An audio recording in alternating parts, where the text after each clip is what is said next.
Ethics is another important topic regarding the debate of physician-assisted suicide.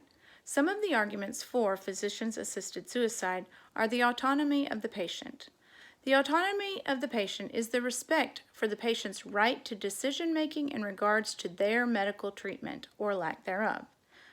Secondly is beneficence. Beneficence is doing the most good while balancing it against risks and costs associated. Third is justice. Justice is about fair treatment. It can be argued that relieving suffering in certain circumstances can be just. It is often compared with the patient's right to refuse treatment, which also may hasten their death. Some of the arguments against physician-assisted suicide are as follows. The American Medical Association Code of Medical Ethics position is unwavering. Quote, physician-assisted suicide is fundamentally incompatible with the physician's role as healer, would be difficult to control, and would pose serious societal threats. The resounding argument against physician-assisted suicide, as stated by Haraz,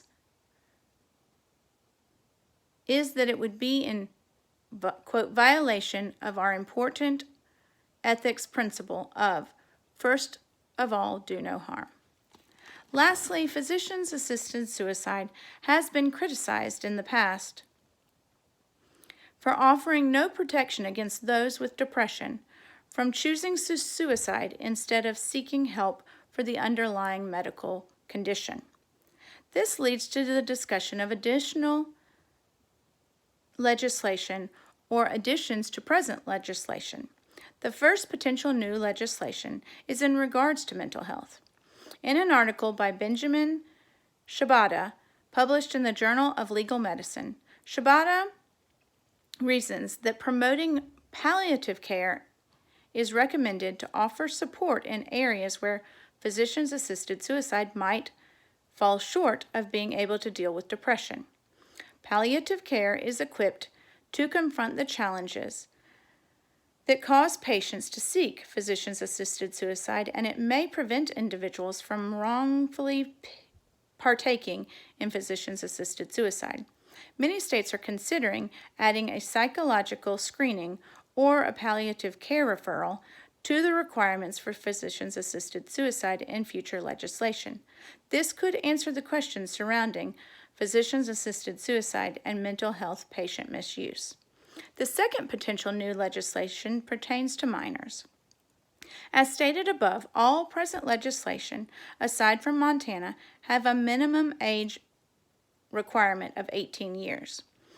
In an article by Sydney Katz, she differentiates capacity, which is an individual mental or physical ability evaluated and determined by physicians, from competency, which is an ability to make a decision.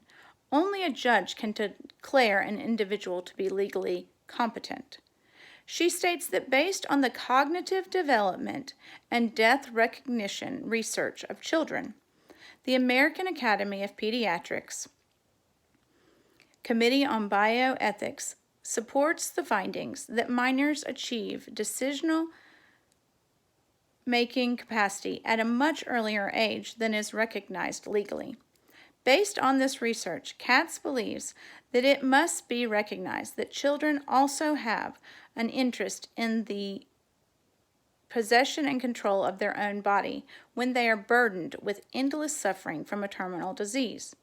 The right of the child to end his or her own life without interference from others, but with the help, if he or she chooses, from a physician, is the ultimate act of love, compassion, and civil liberty.